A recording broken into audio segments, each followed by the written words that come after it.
Seguimos con las disposiciones de la ley del IVA. Se considera que el receptor de servicios se encuentra en territorio nacional cuando se dé cualquiera de los supuestos siguientes: que el receptor haya manifestado al prestador de servicios un domicilio ubicado en territorio nacional, que el receptor del servicio realice el pago al prestador del servicio mediante un intermediario ubicado en territorio nacional, que la dirección IP, aquí ya se menciona la dirección IP, que utilicen los dispositivos electrónicos del receptor del servicio corresponda al rango de direcciones asignadas a México. Ok, parece que mentira, que luego vemos en las películas y que pueden ser detectadas algunas personas por la dirección IP y después de geolocalizar, que es como se le denomina. Pues parecería que todavía lo veíamos muy lejos, pero bueno, ya está. Y es una herramienta. Y déjenme ver si me acuerdo ahorita de que el SAT, de la Unidad de Inteligencia, había hecho un programita para detectar ciertas actividades dentro de Internet y me pareció bastante agresivo. Pero bueno, ya lo están haciendo, entonces imagínense ya el poder que tienen las autoridades con estos programas, ¿no? Por eso les digo que ya es muy difícil pasar desapercibido. Ya te detectan en cualquier momento. Que el receptor haya manifestado al prestador el servicio de número de teléfono cuyo código de país corresponda a México. ¿Ok?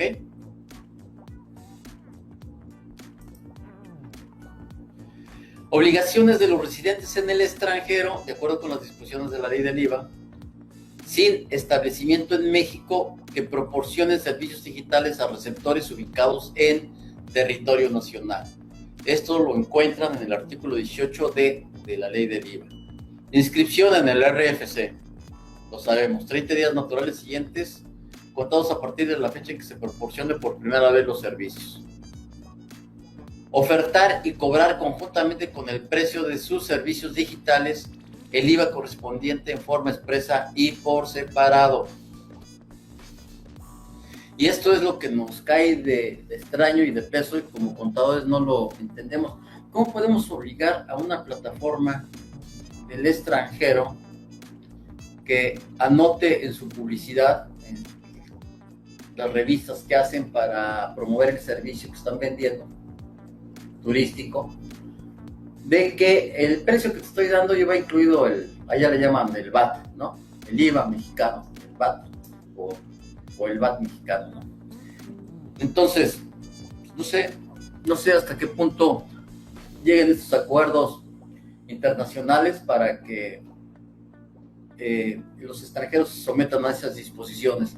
Yo creo que no existe la obligación, entonces veremos cómo reaccionan en los próximos meses, cómo lo manejan.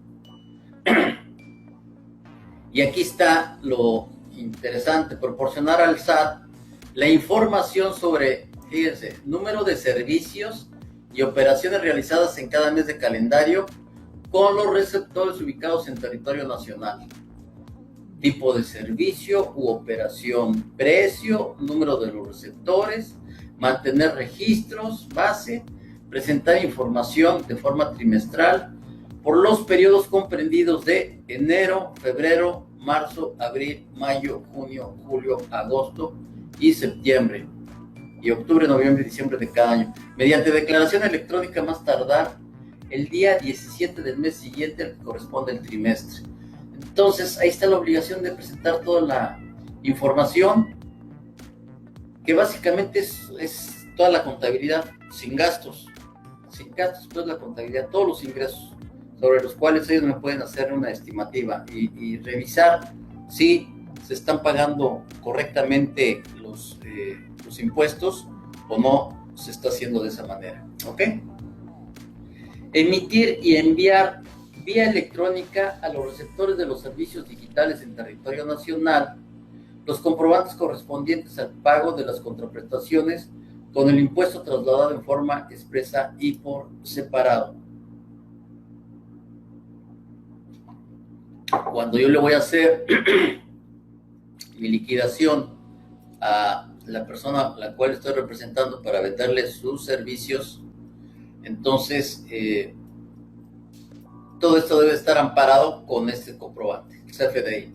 Designar a un representante legal ante el SAT y señalar un domicilio en territorio nacional. Que vimos que este documento se hace vía un poder que se expide en el extranjero y que tiene que ser apostillado, lógicamente porque pudiera llegar cualquier persona con un poder aquí a México y no se lo van a hacer. Bueno, ya saben que nos pintamos para esto. Designar un representante legal ante el SAT y señalar el domicilio. Ok. Tramitar su firma electrónica.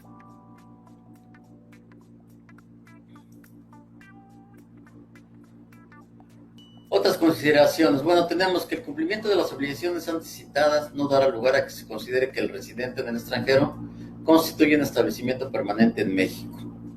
Pues lógicamente no, lo va a tener toda esta obligación y determinada responsabilidad, la va a tener el representante que haya nombrado, el que le da el poder. Los prestatarios de los servicios podrán acreditar el IVA que les hubieran trasladado, cumpliendo con los requisitos inherentes a dicho acreditamiento, 18F. El artículo 18F de la ley del IVA. El SAT dará a conocer en su página de internet y en el diario oficial de la Federación la lista de los residentes en el extranjero que se encuentren registrados en el RFC.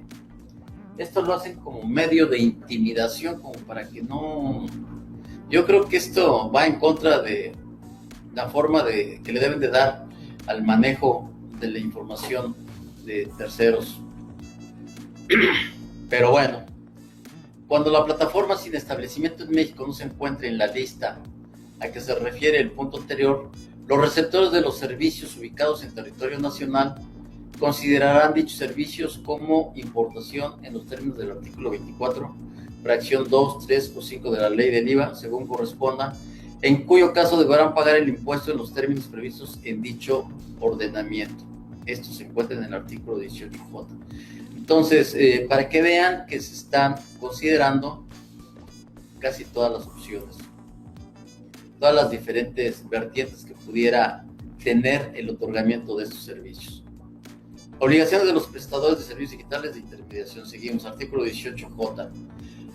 Los residentes en el extranjero sin establecimiento, México, que proporcionan los servicios, además de las obligaciones, tendrán lo siguiente: publicar en su página de internet, aplicación, plataforma o cualquier otro medio similar en forma expresa y por separado el IVA correspondiente al precio en que se ofertan los bienes o servicios de los enajenantes, prestadores de servicios u otorgantes, del uso o goce temporal de bienes en los que operan como intermediarios.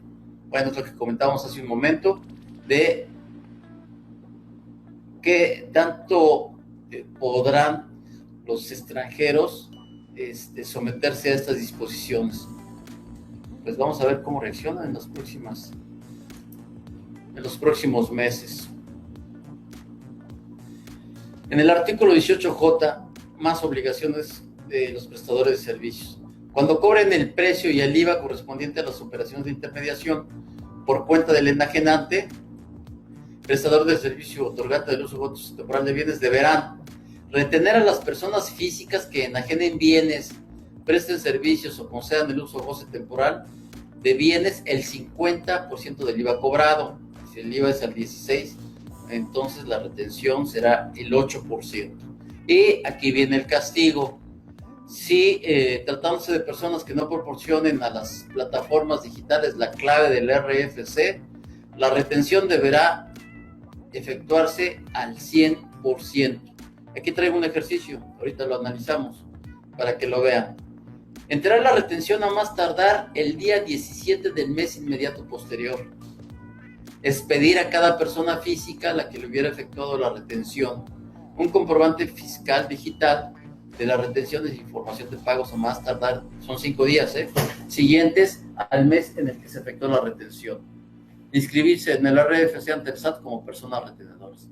Y bueno, es muy reiterativo estas obligaciones en lo que corresponde a la ley del IVA. También podrán ejercer la opción cuando el cobro de algunas actividades se haya realizado a través de las plataformas y otras directamente por el contribuyente. siempre que en este último caso el contribuyente presente una declaración mensual por los cobros de las contraprestaciones realizadas directamente, aplicando una tasa del 8%. O sea, que si yo soy el mismo ejemplo que anotábamos en ley del impuesto sobre la renta, si yo soy prestador de servicios y también recibo por la plataforma una parte de ingresos y recibo en forma personal otra parte de los ingresos, pues por los ingresos que recibo directamente, y también me habían hecho una pregunta al respecto también, mi obligación es cobrar el IVA al 8%, ¿ok? Igual que los otros ingresos. Entonces, sobre esa base se van a pagar el impuesto del IVA. Recuerden, ¿por qué? Pues porque ya está considerando desde los estudios de la OCDE y que están plasmados en la ley del impuesto sobre la renta y la ley del IVA, están plasmados de que las retenciones se están haciendo, considerando que lo están haciendo sobre la utilidad que obtienen estas empresas. Una utilidad estimada. Opción para considerar las retenciones como pagos definitivos de acuerdo con el 18M de la ley del IVA. Entonces, inscribirse en el RFC, no tienen derecho a efectuar el acreditamiento o disminución alguna por sus gastos e inversiones respecto del impuesto calculado con la tasa del 8%. Conservarán el comprobante fiscal digital por internet de retenciones, lo que me den las plataformas como comprobante de que me están reteniendo, tienes que guardarlo. Así como la información de pagos que les proporcionen las personas que les efectuaron la retención del IVA. Les pedirán el comprobante fiscal digital a los adquirentes de bienes o servicios.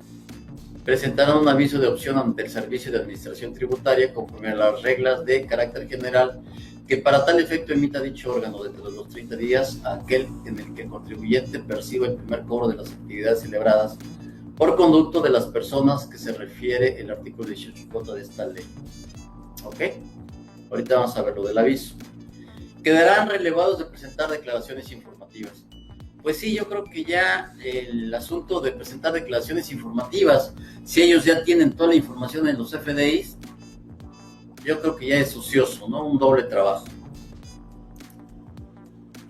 Vamos a ver un ejemplo del impuesto al valor agregado en el supuesto de que no proporcionan el Registro Federal de Contribuyentes. Tú tienes entonces un ingreso por venta o prestación de servicios de 26,000 pesos. El ingreso neto sin considerar el IVA sería 22,413,79. La retención por la comisión de la plataforma es al 18%, debe ser el 18% sobre los 26,000. Suponiendo, desconozco, no sé cuánto cobran las plataformas digitales, pero para que tengan un antecedente y tengan una idea. La retención del impuesto al valor agregado al 100%, acuérdense de que es el caso de que no proporciones el Registro Federal de Contribuyentes a la plataforma. Entonces sería el 16%, 3,586,21. Y tu retención del ISR al 20%, 4,482. ¿Cómo viene tu liquidación que la plataforma te va a hacer? Ingresos totales 26. A estos 26 le vamos a restar la comisión de la plataforma, 4,034. Le vas a restar la retención del IVA, que es el 16%. Recuerden, no estoy dando el Registro Federal de Contribuyentes, entonces la retención es al 100% del IVA, 16. Y tu retención del impuesto sobre la renta al 20%, 4,486. De los 26,000, tú recibes 13,896,55, que representa un 62% de los 26,000 pesos. Entonces, ahí está el ejemplo. 62,70, un 38% de retención. Entonces, imagínense, 38% de costos. Bueno, habrá algunos que si tú te pones a analizar si realmente es redituable esta situación, pues podrás llegar a definir que sí, y que a lo mejor el hecho de que te venda la plataforma te incrementa tus ingresos vendes mucho más. Entonces, no necesariamente tenemos que irnos por verlo de la manera negativa y decir, ay, no, es que es mucho la retención, mira nada más lo que me entregan. Hay que procurar darle una revisada a los gastos. En el caso de la renta de condominios, recuerden, ahí sí es un caso muy especial, porque en la renta de condominios no puedes eximirte del gasto de tener las camaristas que hagan el aseo. No te vas a quitar el gasto del lavado de ropa. ¿Cada cuándo va a ser el lavado de ropa? Y máxime que en este momento, después de la pandemia, se están incrementando las medidas sanitarias en los hoteles. Entonces vas a tener que hacer uso de mayores productos para estar limpiándose las manos, para ponerle tapetes con productos para tratar de evitar la enfermedad. Cada cuándo vas a mandar lavar la ropa, el mantenimiento, tienes que pagar agua, electricidad, servicio de seguridad. Si es un condominio, bueno, pues ya te lo están contemplando dentro de tu cuota de mantenimiento mensual. Entonces, habría que hacer un análisis de todos estos gastos adicionales para determinar si te conviene la plataforma o no te conviene la plataforma, o renegociar con ellos. En este momento yo creo que es una buena época y es un buen momento para renegociar. Si ellos están cobrando una tasa muy alta, decir, oye, pues sabes que bájale porque el negocio no me está resultando. Entonces, en el caso de condominios hay que considerar todos esos gastos que tienen adicionalmente. Entonces, ya sobre de estos 13,896 que tienes, que recibes de la plataforma digital, añádale o réstale los gastos de la camarista, el sueldo, prestaciones, los gastos de mantenimiento, la lavandería, seguridad y los del contador. Debe de cobrar muy bien el administrador que se va a hacer cargo de toda esta serie de obligaciones, porque es mucho. Hay que estar presentando la información de forma trimestral, ya lo vieron, y hay que estar llevando el control, que te cuadren los depósitos contra las reservas y la gente que te está llegando. O sea, no va a estar sencillo, pero es un trabajo muy interesante. ¿Están de acuerdo? Que lo podemos hacer en forma profesional, cobrando bien los honorarios. Así es de que es mucho trabajo, colegas, no se dejen, hay que cobrar bien. Y recuerden, cuando no sean especialistas en algunos temas, hagan las tercerías con gente profesional, con el colegiado, entre los colegas, para que ellos hagan los contratos o que hagan el análisis de esta situación económica, cómo quedaría el negocio, si conviene o no conviene, etcétera, etcétera. Podemos hacer muchas tercerías. Aquí tengo otro ejemplo del caso de que el impuesto al valor agregado en los supuestos de proporcionar el registro federal de contribuyentes. Si ustedes se fijan, nos aumenta pues el 8% del IVA que se está reteniendo de más, ¿ok? Pero estamos de la misma manera. Ingresos por venta o prestación de servicios, consideramos lo mismo. Damos 26,000 pesos. Los ingresos sin considerar el IVA serían 22,403, el neto que va que se está vendiendo el servicio. La retención por comisión de la plataforma, seguimos con un 18%, que el 18% sobre los 26,000 pesos nos arroja 4,034,48. La retención del impuesto al valor agregado ya se reduce, no es el 16.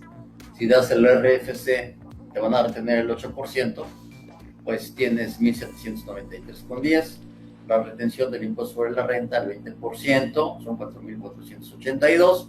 ¿Cómo te va a hacer tu liquidación la plataforma? Cuando te entregue el dinero al extranjero, le entregue el dinero al que otorga los bienes para venta, o otorga el condominio para servicios hoteleros, tienes sus ingresos por 26,000 pesos totales, que es lo que recibe la plataforma digital.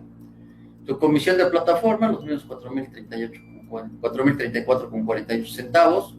La retención del IVA que se te disminuye porque si estás presentando el registro federal de contribuyentes al 8%, son 1.793,10. Y la retención del impuesto sobre la renta al 20%, 4.482,76.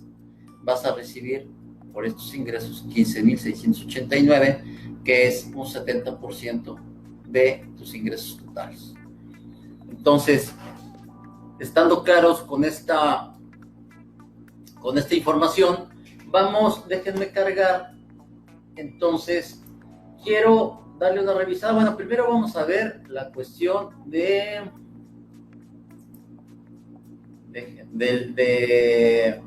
cómo vamos a postillar los documentos, los poderes. Bien, quiero que quede claro cuáles son los criterios que tiene el SAT en cuanto a cómo van a manejar las operaciones,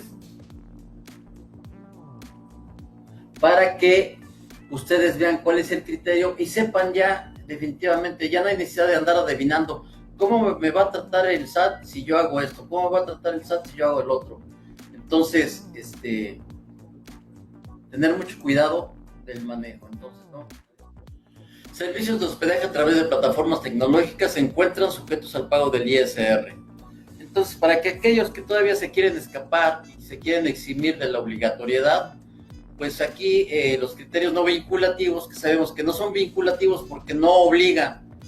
Esto quiere decir que nada más es un criterio por parte del SAT de cómo van a entender esas operaciones. El hecho de que ustedes lo manejen de esta manera o no va sobre su riesgo, pero quiere decir que cuando el SAT los llegue a revisar, va a aplicar esos criterios para en determinado momento hacer un cálculo de que no pagas impuestos, una revisión de que no cumpliste, incumplimiento, etcétera, etcétera. Los servicios de hospedaje a través de plataformas tecnológicas están sujetos al pago del ISR. Y fíjense, está interesante porque aquí les da la fundamentación. Veíamos los artículos 16 y 90, señala que personas físicas y morales residentes en México se encuentran obligadas al pago del ISR por los ingresos que obtengan en efectivo, en bienes de vengado, en crédito, etcétera. Asimismo, el 100 establece que están obligados al pago del ISR las personas físicas residentes en el país o en el extranjero con establecimiento permanente en el país que perciban ingresos derivados de la realización de actividades empresariales. La fracción 1 del citado artículo señala que se consideran ingresos por actividades empresariales las provenientes de la realización de actividades comerciales. ¿Nos queda claro? Con relación a lo anterior, el 16, fracción 1 del código, señala que se entenderán por actividades empresariales, entre otras, las comerciales, que son las que de conformidad con las leyes federales tienen ese carácter. Se ha observado que las plataformas tecnológicas que permiten enlazar a los denominados anfitriones, dueños de inmuebles o representantes de ellos, son los huéspedes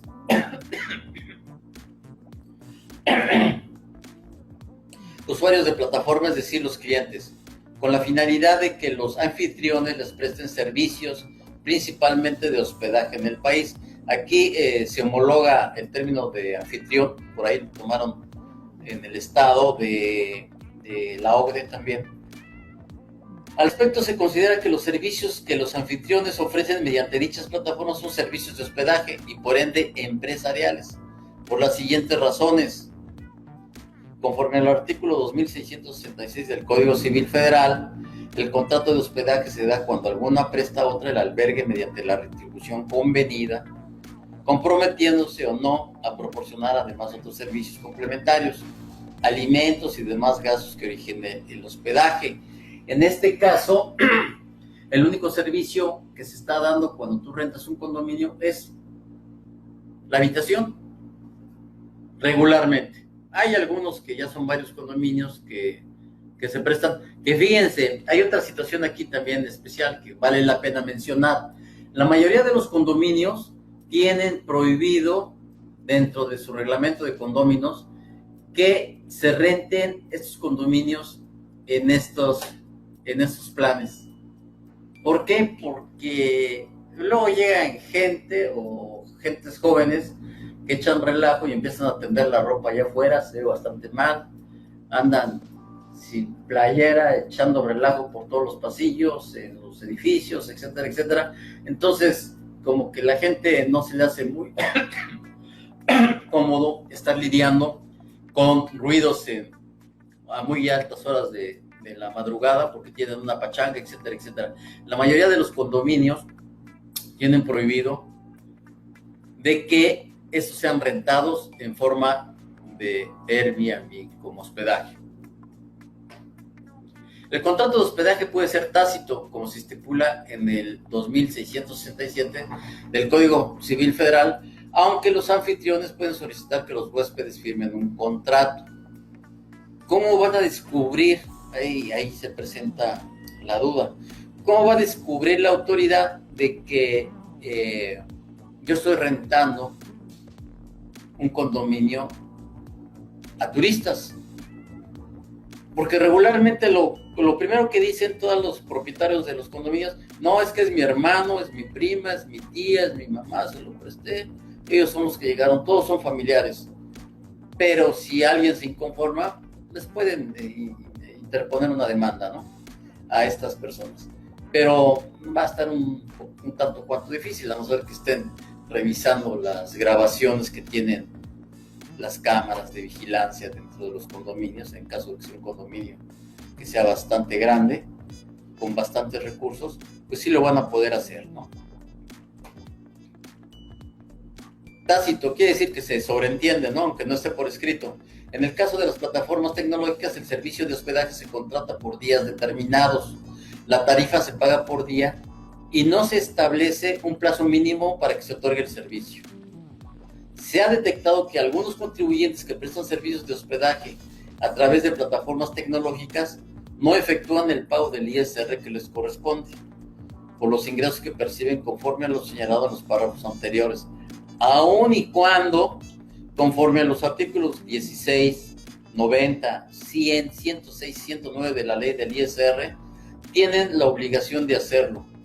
Por lo anterior, se considera que realizan una práctica fiscal indebida. Aquellos contribuyentes que no acumulen para fines del ISR el ingreso percibido por actividades empresariales consistentes en la prestación de servicios de hospedaje, cuando utilicen plataformas tecnológicas y no efectúen el pago del impuesto correspondiente. O sea, ya están detectado cuál es el problema en los condominios, ya está detectado que muchas personas propietarios de estos condominios rentan como servicio de hospedaje sus condominios. La mayoría, ya se sabe desde hace muchísimos años, que en Cancún, la mayoría de los extranjeros, una gran mayoría o un gran número de extranjeros, compra sus bienes inmuebles y los ocupan 6 meses porque les gusta estar 6 meses en su país. Otros, los menos, ya se vienen a vivir en forma definitiva acá. Pero conociendo todas estas situaciones, pues dicen, oye, tienes que pagar impuestos. ¿Ok? Además, quien realiza una práctica fiscal indebida, quien asesore, aconseje, preste servicios o participe en la realización o implementación de la práctica anterior. ¿Cuál es el origen de este criterio vinculativo? La primera resolución de modificaciones a la resolución miscelánea para 2019. Y este primer antecedente fue publicada en el Diario Oficial de la Federación el 20 de agosto del 2019, anexo 3, publicado en el Diario Oficial de la Federación el 21 de agosto del 2019. ¿Por qué debemos de conocer los criterios vinculativos? Bueno, si tú quieres hacer algún estudio de en qué se está basando la autoridad para hacerte una estimación de pago de impuestos, una liquidación, pues ahí tienes, ¿no? Ahí tienes los criterios que ellos están estableciendo y para poder ir armando una posible defensa. ¿Alguna duda hasta aquí, colegas?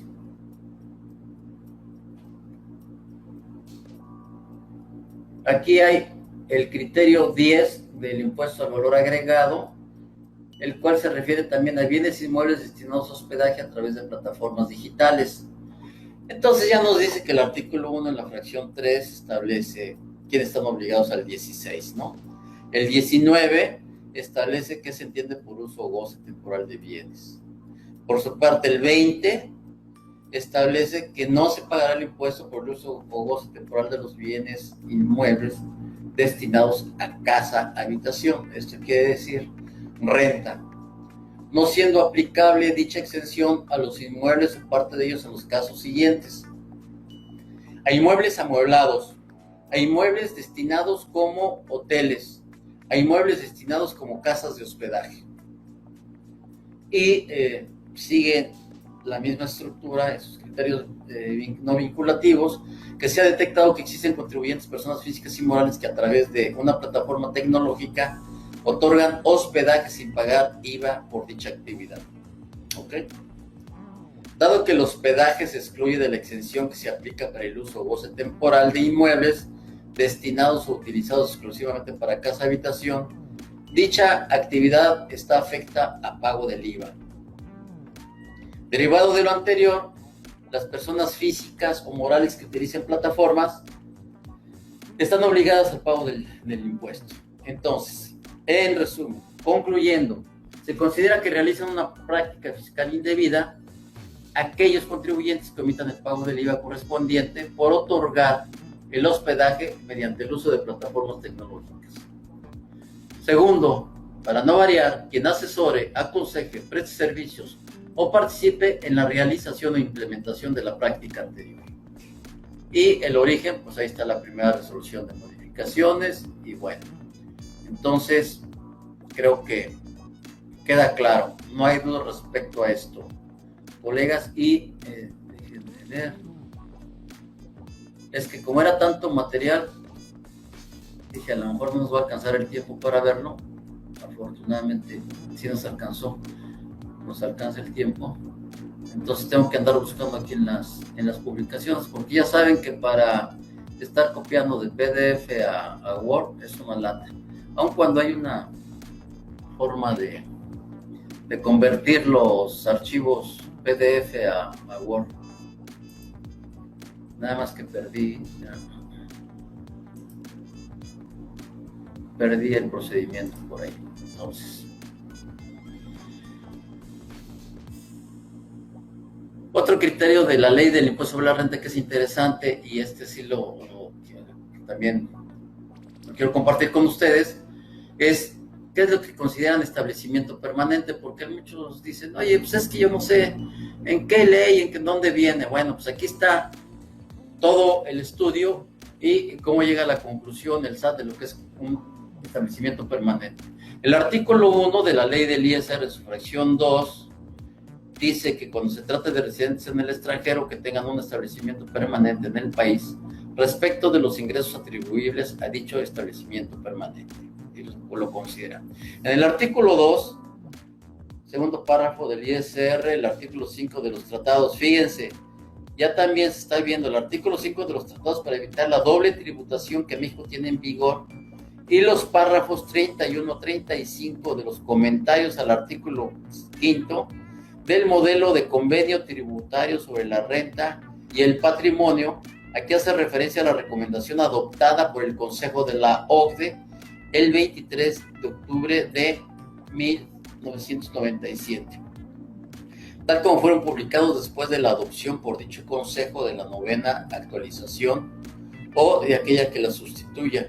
Se considera que el residente en el extranjero tiene un establecimiento permanente en el país cuando se encuentre vinculado en los términos del derecho común con los actos que efectúe el agente dependiente por cuenta de él con un residente en México. Entonces, ¿qué es el derecho común? El derecho común es el que aplica regularmente el Código Civil en las relaciones entre particulares. Derecho común, recuerden que se maneja lo que es el patrimonio, los contratos, las relaciones entre ciertas prestaciones de servicios. Entonces, pues prácticamente no nos deja nada afuera. Tú haces acciones de derecho común o llevas a cabo, realizas dentro de México, pues cuando compras tu casa, haces un fideicomiso, pagas la casa, es un contrato con un particular, obtienes un permiso ante el gobierno del estado para la construcción, seguro social, etcétera, etcétera. Entonces, ahí están las disposiciones de derecho común funcionando. Y te dice, por lo anterior se considera que se realiza una práctica fiscal indebida el residente en el extranjero que no pague el ISR en México al considerar que no tiene un establecimiento permanente en el país, cuando se encuentra vinculado en los términos del derecho común con los actos que efectúe el agente dependiente por cuenta de él con un residente en México y quien asesore igual, y ahí está el origen, también el origen, la novena resolución, y contiene el primer antecedente. Entonces, de ahí vienen todas estas disposiciones para que no se nos pase. Ok, ya vimos lo que respecta entonces a los criterios no vinculativos. Para que quede más claro, colegas, ¿cuál va a ser el criterio por parte de la autoridad? Pues ahí va a estar. De acuerdo con los cambios que ha habido en las leyes, originalmente quien apostillaba documentos era la Secretaría de Gobernación. Entonces, te explican que vía los trámites en la hoja de Gobierno de México, Secretaría de Gobernación, esta te permite certificar las firmas de servidores públicos federales contratados para hacer constar la validez y legitimidad de los documentos de origen nacional en el extranjero, siempre que el trámite se relacione con países que hayan adoptado la convención por la que se suprime el requisito de legalización de los documentos públicos extranjeros, la Convención de La Haya. En esta Convención de La Haya también está incluido Estados Unidos, está incluido México. Antes te mandaban los originales del país extranjero y tú los apostillabas aquí en la Secretaría de Gobernación. Ahora, siguieron el mismo criterio, porque se hace un convenio en todos los países que pertenecen a La Haya, y los documentos que te van a mandar del extranjero tienen la obligación de apostillarlos en las oficinas del país de origen. Entonces, ahí está, documento original, apostillar con la firma autógrafa. Entonces, deben de ser los mismos requisitos. Documento original, apostillar con la firma autógrafa de la persona, del servidor, en el caso de Estados Unidos, que tenga facultades para hacer constar la autenticidad del mismo. Comprobante de pago de derechos en determinado momento que se pague allá en Estados Unidos. La identificación oficial. Dice, entonces, sí, que de acuerdo con el Tratado de La Haya, que son 104 países firmantes de la Convención en 1961, mediante la cual se certifica la autenticidad de la firma de la autoridad emisora. Esto quiere decir que entonces, en este caso, se debe de hacer en el país de origen, en el extranjero. Entonces, ya no para no caer en el error, colegas, de que digan, oye, es que me tienen que mandar el documento a México, y en México aquí lo voy a ir a apostillar a la Secretaría de Gobernación. Eso ya cambió. Entonces, cuando soliciten estos documentos apostillados, que la persona que nos va a mandar ese poder para que lo representen aquí, pues ya lo hagan directamente en Estados Unidos. ¿Ok? ¿Sí queda claro? No encontré el documento, lo tenía yo por aquí, pero tengo tantos documentos que ya se me perdieron. A ver, déjenme ver criterios, docente parlamentaria. Entonces, ¿cuáles son los documentos que ustedes quieren checar si pueden hacer? Ah, perdón, ¿qué me falta? Tenemos que ver las fichas de trámite.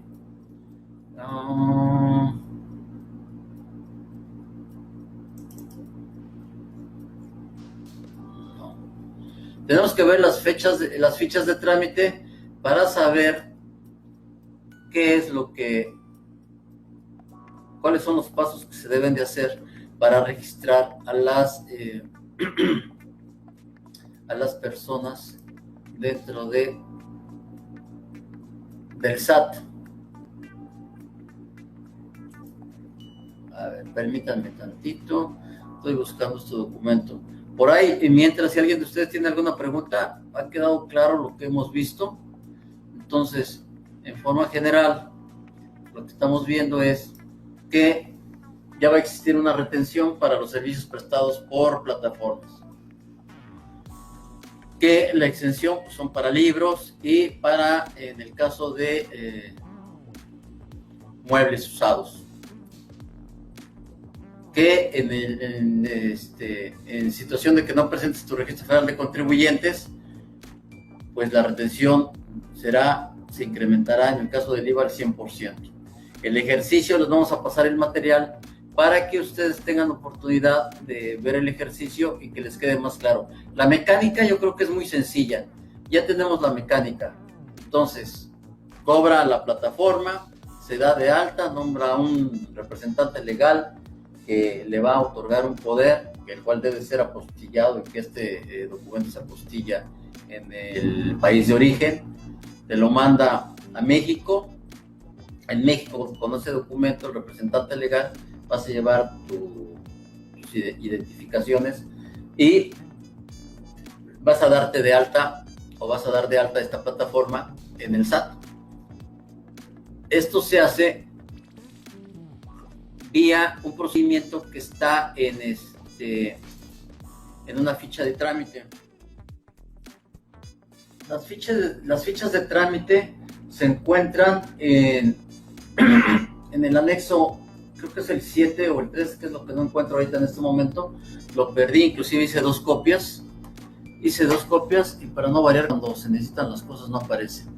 Entonces, en estas fichas de trámite les dicen cuáles son los documentos que deben de llevar, si algunos trámites o alguna parte de los trámites lo pueden hacer en forma electrónica y cuáles son los trámites que deben de ser presenciales y tienen que checar todo esto.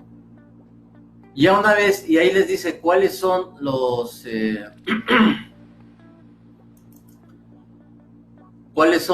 requisitos, pues ya ustedes preparan toda la información y se apersonan con lo que se tengan que apersonar allá en el SAT. Y los trámites que puedan hacer vía digital, ahí se los establecen esas fichas de trámite. Las fichas de trámite, para que no anden buscando mucho y no anden fallando, están al último de este anexo, en el último. Se van hasta el final del documento y son 10 páginas antes en donde están estas fichas de trámite. Las quería ver si lo encontraba. Y ahí está la ficha de trámite para dar de alta al extranjero, para sacar el registro federal de contribuyentes de la plataforma, para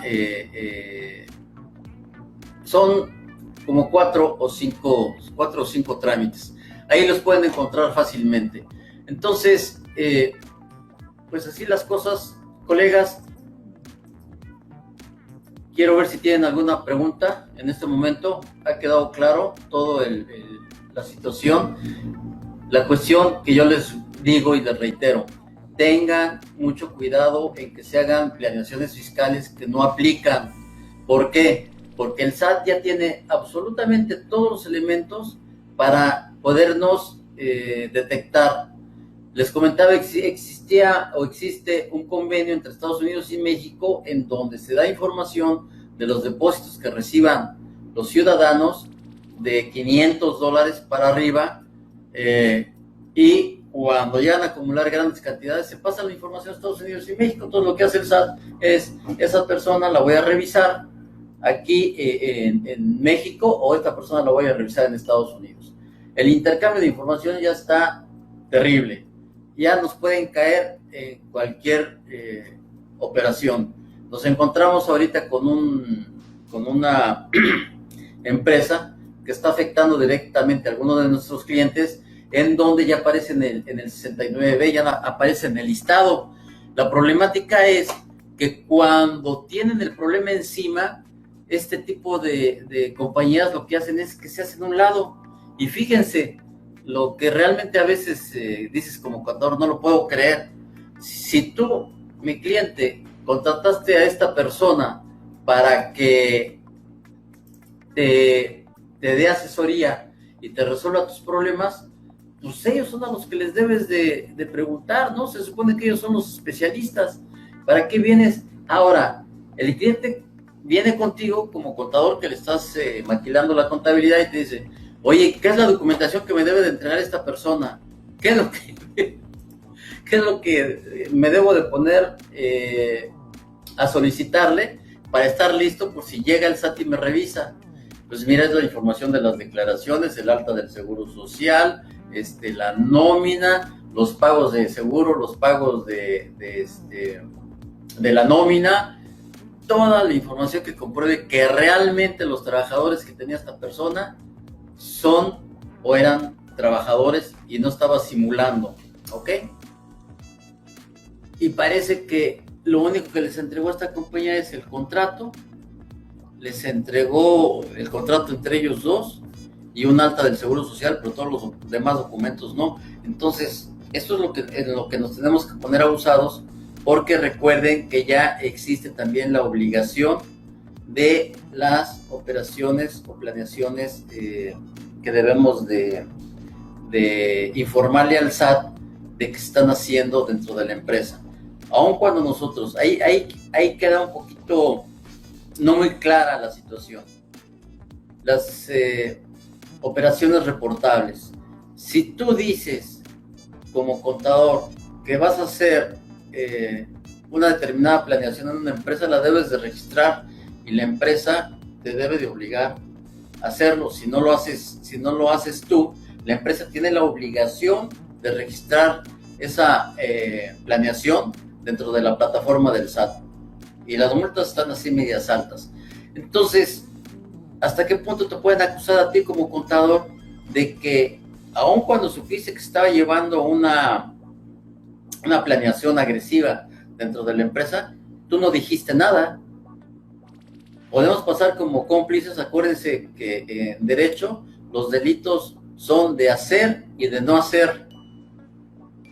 Si tú estás viendo que están haciendo algo mal, que no está de acuerdo con las leyes vigentes y no la están respetando, ¿tendrías que reportarlo o no tendrías que reportarlo? Lo que sí me queda claro es que el SAT, en el momento que se quiera llevar entre los pies a algún profesional, va a agarrar al que esté cerca de la empresa y va a agarrar al que esté ahí metido, y es el que le va a decir, oye, tú estás viendo que estaban haciendo esto mal, tú eres profesional, eres contador público y demás, y te van a querer involucrar. Entonces, tienes que tener o debes de contar con todos estos elementos para que puedas tener tu defensa. Si no tienes un nombramiento como asesor fiscal, va a tener la obligación el administrador. Entonces, que los administradores también no se quieran librar de toda su serie de responsabilidades que tienen ahí dentro de las empresas. Entonces, en determinado momento, el brazo de la ley los puede alcanzar para involucrarlos en que se está tomando una planeación fiscal agresiva, que es su responsabilidad y que adicionalmente no lo está reportando.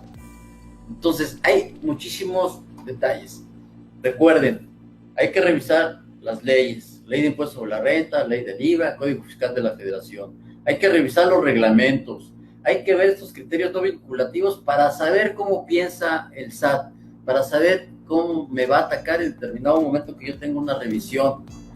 Hay que ver todas, hasta ahorita también se dieron cuenta de que para efectos de hacer legal algo o para efectos de decir que sí procede un determinado criterio no vinculativo del SAT, se basan en todas las leyes accesorias, en las leyes adicionales, en el Código Civil, en este caso, ¿ok? Entonces, no está sencillo nuestro trabajo, hay muchísimas obligaciones. Tenemos obligaciones antilavado, tenemos obligaciones que hemos dejado de observar con la cuestión de las normas laborales, que también las multas están muy altas y la mayoría de las personas no lo está haciendo, la mayoría de las empresas. ¿Cómo va a regresar? ¿Cómo se piensa que va a regresar la autoridad una vez que se acabe lo de la pandemia? Pues, ¿qué podemos pensar, colegas? Van a regresar agresivos. ¿Y por qué van a regresar agresivos? Pues porque van a querer reponer todo lo que no han recaudado en estos 3 meses que lleva la inactividad por la pandemia. Entonces, espérense lo peor, vamos a esperar lo peor y hay que estar bien preparados con todos estos conocimientos.